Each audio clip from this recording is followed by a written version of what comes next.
On September 29, 2013, AMC aired the finale of its hit show Breaking Bad. Now, I'm sure many of you are familiar with this show, as 10 million Americans watched this finale.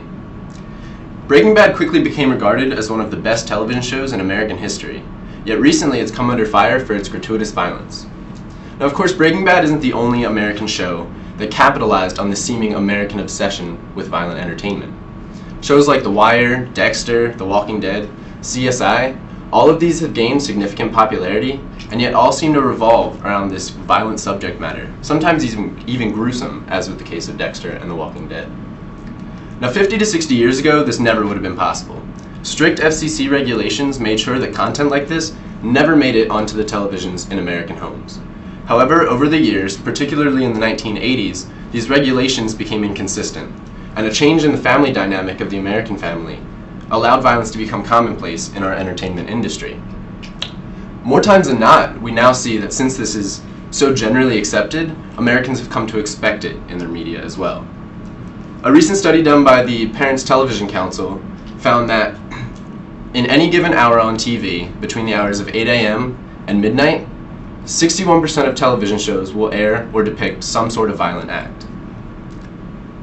This is quite profound because of the change from the 1950s to 60s. And with this shift into violent entertainment, many have asked the questions, what are the societal effects? Now, naturally, we assume that they're negative. And primarily, we look at the effects on children because they're so malleable. Now, naturally, we assume that since it has a negative effect on society, violent entertainment leads to violent children. We know from psychology that children mimic behaviors that they see. Therefore, if we sit them in front of a TV and show them violent entertainment, they're going to mimic these behaviors and develop violent tendencies and aggressive behaviors.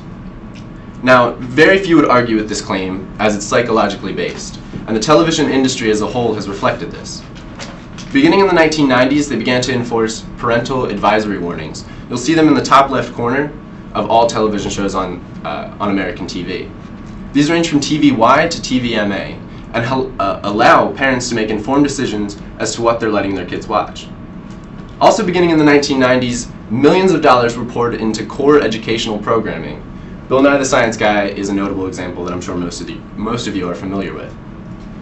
Now, this educational programming was required by the FCC for certain networks in order to decrease the amount of violence on TV and increase the amount of education.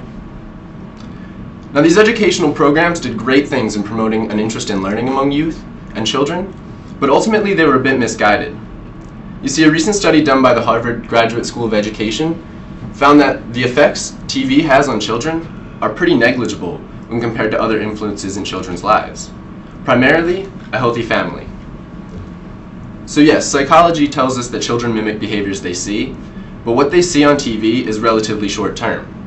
Children pick up these behaviors and they'll act for a couple days or maybe even a week from something they saw, but the effects of their parents and their brothers and sisters are lifelong. Therefore, if we really want to do what's best for our children, we need not to focus on sheltering them from this violence, but instead to focus on promoting better parenting and better healthy family lives. Thank you.